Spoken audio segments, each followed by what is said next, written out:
ಖುಷಿ ಖುಷಿ. ಹಾಂ ಡ್ಯಾಡಿ ಬಂದೆ. ಡ್ಯಾಡಿ ಕರೆದ್ರಾ? ಹಾಂ ಖುಷಿ, ನಿನ್ನ ಜೊತೆ ಮತ್ತೆ ಸಾಗರ್ ಜೊತೆ ಒಂದು ಸ್ವಲ್ಪ ಮಾತಾಡಬೇಕಾಗಿತ್ತು. ಎಲ್ಲಿದ್ದಾನೆ ನೋಡಮ್ಮ, ನಿಮ್ಮ ತಮ್ಮನ ಕರ್ಕೊಂಡು ಬಾ ಒಂದು ಸ್ವಲ್ಪ. ಸಾಗರ್ ರೂಮಲ್ಲಿ ಇರ್ಬೋದು ಡ್ಯಾಡಿ.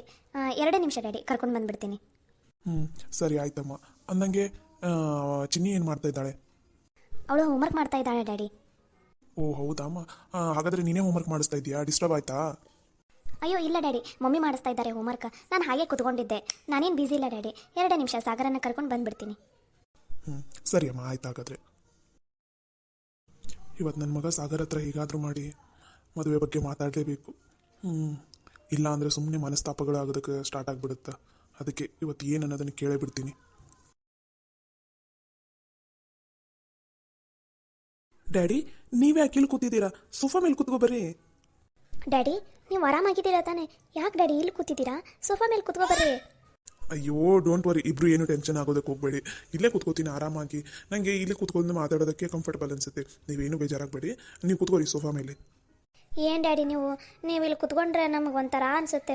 ಸೋಫಾ ಮೇಲೆ ಕುತ್ಕೋ ಬರ್ರಿ ಡ್ಯಾಡಿ ಪ್ಲೀಸ್. ಖುಷಿ, ಇಲ್ಲಮ್ಮ, ನನಗೆ ಇಷ್ಟ ಇಲ್ಲಿ ಕುತ್ಕೊಂಡು ಮಾತಾಡೋದಕ್ಕೆ. ನಿಮ್ಮ ಮಮ್ಮಿ ಜೊತೆನೂ ನಾನು ಇಲ್ಲೇ ಕುತ್ಕೊಂಡು ಮಾತಾಡ್ತಾ ಇರ್ತೀನಿ. ಅದಕ್ಕೋಸ್ಕರ ನೀವೇನು ಟೆನ್ಷನ್ ಮಾಡ್ಕೋಬೇಡಿ, ನಾನು ಆರಾಮಾಗಿದ್ದೀನಿ. ಕೂತ್ಕೋರಿ ನೀವಿಬ್ರು. ಪರವಾಗಿಲ್ಲ ಡ್ಯಾಡಿ, ನಡೆಯುತ್ತೆ. ಏನು ಹೇಳಿ ಕರೆದ್ರಲ್ಲ? ಸಾಗರ್, ಇವಾಗ ಬಿಸ್ನೆಸ್ನಲ್ಲೆಲ್ಲ ಹೇಗೆ ನಡೀತಾ ಇದೆ? ಮತ್ತೆ ಏನಾದರೂ ಪ್ರಾಬ್ಲಮ್ಸ್ ಏನಾದರೂ ಇದೆನಾ? ಅಯ್ಯೋ ಇಲ್ಲ ಡ್ಯಾಡಿ, ಪ್ರಾಬ್ಲಮ್ಸ್ ಏನೂ ಇಲ್ಲ, ಎಲ್ಲ ಚೆನ್ನಾಗಿ ನಡೀತಾ ಇದೆ. ಸದ್ಯಕ್ಕೇನು ಪ್ರಾಬ್ಲಮ್ ಇಲ್ಲ ಡ್ಯಾಡಿ. ಸರಿ, ಹಾಗಾದರೆ ಮೊನ್ನೆ ಕೃತಿಯವ್ರ ತಂದೆ ಮನೆಗೆ ಬಂದು ಹೋಗಿದ್ರು. ಏನೇನು ಮಾತಾಡಿದ್ರು ಏನು ಅಂತ ನಿಮ್ಮ ಅಕ್ಕ ನಿನ್ನ ಹತ್ರ ಹೇಳಿರ್ಬೋದಲ್ಲ? ಹಾಂ ಡ್ಯಾಡಿ, ಹೇಳಿದಾಳೆ ಅಕ್ಕ. ಮತ್ತು ನಿನ್ನ ಒಪಿನಿಯನ್ ಏನಪ್ಪ? ನಾನಂತೂ ಫೋರ್ಸ್ ಮಾಡೋದಿಲ್ಲ.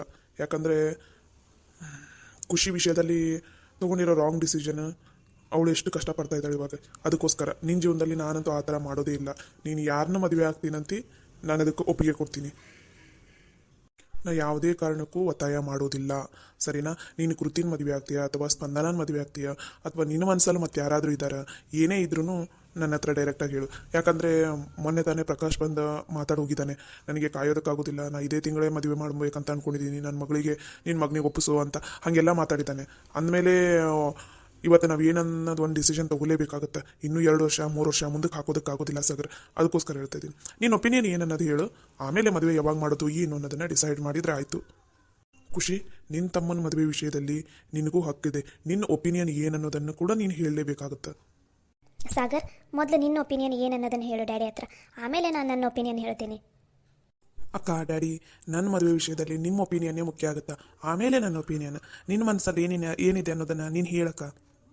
ಇಲ್ಲ ಸಾಗರ್, ಮೊದಲು ನಿನ್ನ ಒಪಿನಿಯನ್ ಏನನ್ನೋದನ್ನು ಹೇಳು, ಆಮೇಲೆ ನಾನು ನಮ್ಮ ಒಪಿನಿಯನ್ಗೆ ಹೇಳ್ತೀವಿ. ಮದುವೆ ಆಗೋನು ನೀನು.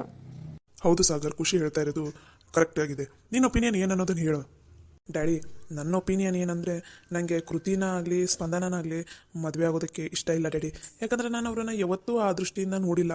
ಹಾಗೆ ನನ್ನ ಲೈಫ್ ಪಾರ್ಟ್ನರ್ ಹೇಗೆ ಇರಬೇಕು ಅಂತ ನಾನು ಅಂದ್ಕೊಂಡಿದ್ದೀನಿ, ಅವರಿಬ್ಬರು ಆ ಥರ ಇಲ್ಲ ಡ್ಯಾಡಿ.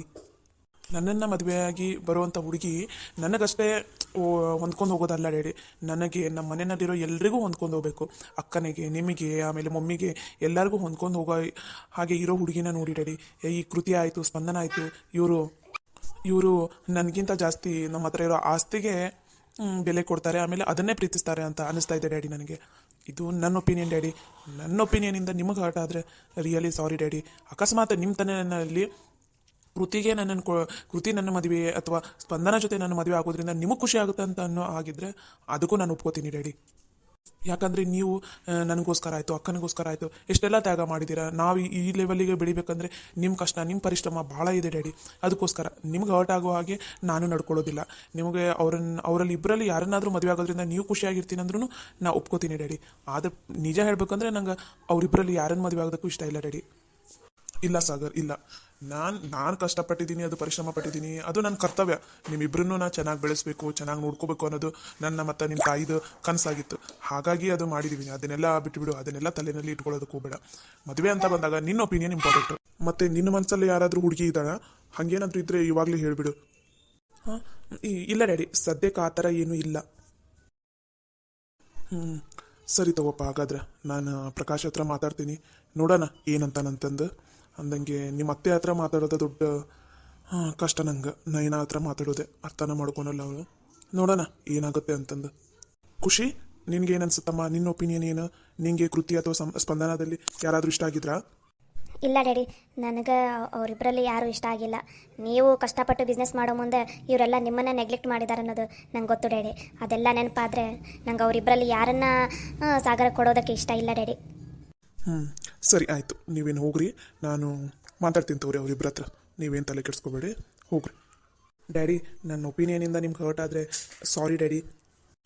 ಇಲ್ಲ ಸಾಗರ್, ಆ ಥರ ಏನೂ ಬೇಜಾರಿಲ್ಲ. ಇದು ನಿನ್ನ ಜೀವನದ ಪ್ರಶ್ನೆ ಐತಿ. ನೀನು ಯೋಚನೆ ಮಾಡಿ ಒಂದು ಒಳ್ಳೆ ಡಿಸಿಷನ್ ತೊಗೊಂಡ್ರೆ ಅಷ್ಟೇ ಸಾಕು. ಸರಿ ಡ್ಯಾಡಿ, ನಂದು ಸ್ವಲ್ಪ ವರ್ಕ್ ಇದೆ, ನಾನು ಹೋಗಿ ವರ್ಕ್ ಮಾಡ್ತೀನಿ. ಸರಿ ಆಯ್ತಪ್ಪ. ಖುಷಿ, ಹಾಗೆ ನಿಮ್ಮ ಮಮ್ಮಿನ ಕಳ್ಸಮ್ಮ, ಒಂದು ಸ್ವಲ್ಪ ಮಾತಾಡೋದಿದೆ. Okay daddy. ಇವಾಗ ನಯನ ಹತ್ರ ಪ್ರಕಾಶ್ ಹತ್ರ ಹೆಂಗೆ ಮಾತಾಡೋದಪ್ಪ ಅಂತ ನೋಡೋಣ. ಮಕ್ಕಳದ ಖುಷಿ ಇಂಪಾರ್ಟೆಂಟ್ ಅಲ್ಲ. ನಾನಿಬ್ಬರಲ್ಲಿ ಯಾರನ್ನಾದರೂ ಒಬ್ಬರನ್ನಾದರೂ ಒಪ್ಕೋತಾನೆ ಅಂದ್ಕೊಂಡಿದ್ದೆ. ನೋಡೋಣ, ಮತ್ತೆ ಬೇರೆ ಕಡೆ ಎಲ್ಲಾದರೂ ನೋಡಿದ್ರಾಯ್ತು.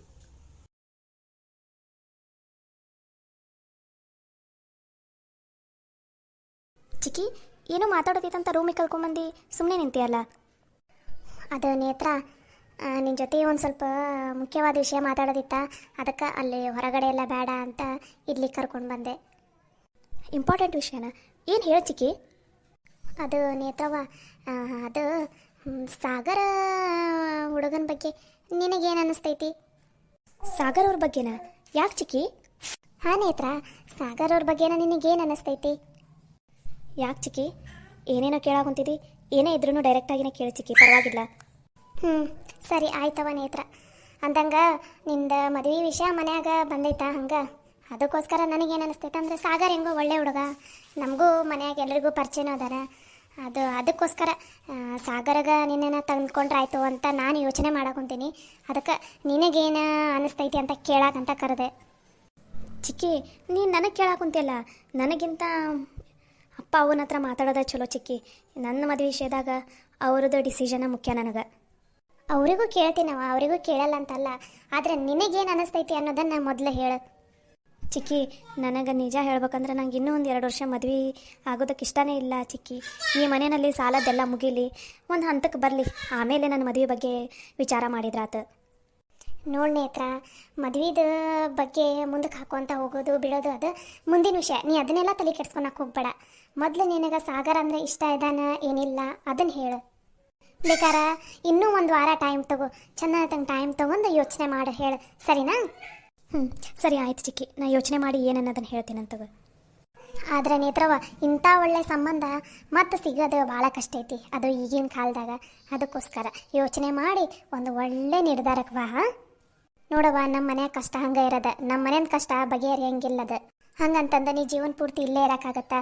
ಒಂದಲ್ಲ ಒಂದಿನ ನೀ ಮದುವೆ ಆಗಿ ಹೋಗಬೇಕು. ನೀನು ಮದುವೆ ಆಗಿ ಗಂಡನ ಮನೆಗೆ ಹೋದ್ಮೇಲೆ ನೀ ಅಲ್ಲಿ ಚಂದನತಗೆ ನಕ್ಕೊಂತ ಇದ್ದೆ ಅಂದರೆ ನಮ್ಗೆ ಅದ ಸಮಾಧಾನ ನೋಡವ್ವ. ಅಷ್ಟೆ, ಯಾವ ತಂದೆ ತಾಯಿಗಾದ್ರೇನು ಮೊದಲು ಬೇಕಾಗಿರೋದು ಮಕ್ಕಳ ಖುಷಿ ಅಷ್ಟೆ, ಸರಿನಾವ? ನೀ ಹ್ಞೂ ಅಂದ ತಕ್ಷಣ ನಾಳೆನ ನಾವೇನು ಮದುವೆ ಮಾಡೋಂಗಿಲ್ಲ, ಏನೋ ಒಂದು ಸ್ವಲ್ಪ ದಿನ ಟೈಮ್ ಕೇಳಿದ್ರಾತು. ಆದರೆ ನೀನು ಏನನ್ನೋದು ಯೋಚನೆ ಮಾಡಿ ಹೇಳು. ಸರಿ ಆಯಿತು ಚಿಕ್ಕಿ, ನಾ ಯೋಚನೆ ಮಾಡಿ ಏನನ್ನೋದನ್ನು ಹೇಳ್ತೀನಿ ಅಂತ ತಗೋರಿ. ಸರಿ ಆಯ್ತವ, ನನ್ನ ಸ್ವಲ್ಪ ಕೆಲಸ ಐತಿ, ನಾ ಹೋಗಿ ಕೆಲಸ ಮಾಡ್ತೀನಿ. ನೀ ಆಮೇಲೆ ಬಾ ಬೇಕಾರೆ, ಒಂದು ಸ್ವಲ್ಪ ಹೊತ್ತು ಕುತ್ಕೊಂಡಿದ್ದೆ. ಅಂದಂಗ ನೇತ್ರ, ನಾನು ಈಗ ಸಾಗರ್ ಬಗ್ಗೆ ನಿನ್ನ ಹತ್ರ ಏನು ಕೇಳಿನಲ್ಲ, ಈ ವಿಷಯ ಸದ್ಯಕ್ಕೆ ನನ್ನ ಮತ್ತು ನಿನ್ನ ನಡುವೆ ಅಷ್ಟೇ ಇರಲಿ, ಮನ್ಯಾಗ ಯಾರಿಗೂ ಗೊತ್ತಾಗೋದು ಬೇಡ. ಯಾಕೆ ಚಿಕ್ಕಿ? ಈಗ ಸದ್ಯಕ್ಕೇನು ಯಾರಿಗೂ ಗೊತ್ತಾಗೋದು ಬೇಡವ. ನಾನು ಹಿಂಗೆ ಆಮೇಲೆಲ್ಲ ಹೇಳ್ತೀನಂತ ತಗೋ. ಈಗ ನಾವು ಏನು ಮಾತಾಡಿ ಅನ್ನೋದನ್ನು ಹೊರಗಡೆ ಯಾರ ಮುಂದೆ ಹೇಳಕ್ಕೆ ಹೋಗ್ಬೇಡ. ಟೈಮ್ ಬಂದಾಗ ನಾನು ಹೇಳ್ತೀನಂತ ಮನ್ಯಾಗ, ಸರಿನಾ? ಸರಿ ಆಯಿತು ಚಿಕ್ಕಿ. ಹಾಯ್ ಎಲ್ರಿಗೂ ನಮಸ್ಕಾರ. ನಿಮ್ಮೆಲ್ರಿಗೂ ನಮ್ಮ ಸ್ಟೋರಿ ಇಷ್ಟ ಆಗ್ತಾ ಇದೆ ಅಂತ ಅಂದ್ಕೊಂಡಿದ್ದೀನಿ. ಪ್ಲೀಸ್ ಇಷ್ಟ ಆದರೆ ಎಲ್ಲರೂ ನಮ್ಮ ಸ್ಟೋರಿಗೆ ಒಂದು ಲೈಕ್ ಮಾಡಿರಿ, ಶೇರ್ ಮಾಡಿರಿ, ಕಮೆಂಟ್ ಮಾಡಿ, ಹಾಗೆ ಸಬ್ಸ್ಕ್ರೈಬ್ ಆಗೋದನ್ನು ಮಾತ್ರ ಮರಿಬೇಡಿ. 28ನೇ ತಾರೀಕಿನ ದಿನ ಪಾರು ಸುರೇಶ್ ಅನ್ನೋರು ಒಂದು ಕಮೆಂಟ್ ಹಾಕಿದ್ರಿ. ನನಗೆ ಕಮೆಂಟ್ ಎಲ್ಲ ಬರೆಯೋದಕ್ಕೆ ಬರೋದಿಲ್ಲ, ಓದೋದಕ್ಕೆ ಬರೋದಿಲ್ಲ, ನಿಮ್ಮ ಸ್ಟೋರಿ ನನಗೆ ಭಾಳ ಇಷ್ಟ ಆಗಿದೆ, ನನ್ನ ಮೊಮ್ಮಗಳು ಬಂದ ಮೇಲೆ ಕಮೆಂಟ್ ಹಾಕಿಸ್ತೀನಿ ಅಂತ ಅಂದಿದ್ರಿ. ಮೇಡಮ್, ನನಗಂತೂ ಭಾಳ ಖುಷಿ ಆಯಿತು ನಿಮ್ಮ ಕಮೆಂಟ್ ನೋಡಿ. ನಾನು ನಮ್ಮ ಮನೆಯಲ್ಲಿ ಗಣೇಶ ಹಬ್ಬ ಇರೋದಕ್ಕೋಸ್ಕರ ವಿಡಿಯೋನ ಮುಂಚೆನೇ ಮಾಡಿ ಅಪ್ಲೋಡ್ ಮಾಡಿ ಇಡ್ತಾ ಇದ್ದೀನಿ. ಅದಕ್ಕೋಸ್ಕರ ನಿಮ್ಮ ಕಮೆಂಟ್ ಓದಿ ನೆಕ್ಸ್ಟ್ ಡೇನೇ ನಾನು ಈ ವಿಡಿಯೋ ಮಾಡ್ತಾಯಿದ್ದೀನಿ. ನನಗೆ ನಿಮ್ಮ ಕಮೆಂಟ್ ನೋಡಿ ತುಂಬ ಖುಷಿ ಆಯಿತು ಮ್ಯಾಮ್. ನಿಮಗೆ ಕಮೆಂಟ್ ಹಾಕೋದಕ್ಕೆ ಬರಲಿಲ್ಲ ಅಂದರೂ ಪರವಾಗಿಲ್ಲ, ವಿಡಿಯೋನ ಇಷ್ಟಪಟ್ಟು ನೋಡ್ತಾ ಇದ್ದೀರಲ್ಲ ಅಷ್ಟೇ ಸಾಕು. ನಾನು ನಿಮ್ಮೆಲ್ಲರ ಕಮೆಂಟನ್ನು ನೀಟಾಗಿ ಓದಿನೇ ನಾನು ರಿಪ್ಲೈ ಮಾಡ್ತೀನಿ. ನೀವು ಏನು ಅಂದ್ಕೊಳ್ಳೋದಕ್ಕೆ ಹೋಗಬೇಡಿ, ನಾನು ಓದ್ತೀನಿ ಏನಿಲ್ಲ ಅಂತ ತಿಳ್ಕೊಳ್ಳೋಕ್ಕೆ ಹೋಗಬೇಡಿ. ನೀವು ಹಾಕಿರೋ ಕಮೆಂಟನ್ನೆಲ್ಲನೂ ಓದ್ತೀನಿ ನಾನು. ನಿಮ್ಮ ಕಮೆಂಟ್ ಓದಿದ ಮೇಲೆ ನನ್ನ ಖುಷಿ ಸಿಕ್ಕಾಬಡೆ ಜಾಸ್ತಿ ಆಗುತ್ತೆ. ಇನ್ನೂ ವೀಡಿಯೋಸ್ ಮಾಡಿ ಮಾಡಿ ಹಾಕಬೇಕು ಅಂತ ನನಗೆ ಅನಿಸುತ್ತೆ. ಅದಕ್ಕೋಸ್ಕರ ಹಬ್ಬದಲ್ಲಿ ವಿಡಿಯೋ ಮಾಡೋದಕ್ಕಾಗಲ್ಲ ಅಂತ ಇವಾಗಲೇ ಮುಂಚೆನೇ ವಿಡಿಯೋ ಮಾಡಿ ಅಪ್ಲೋಡ್ ಮಾಡ್ತಾ ಇದ್ದೀನಿ. ನಮಸ್ಕಾರ ಎಲ್ಲರಿಗೂ.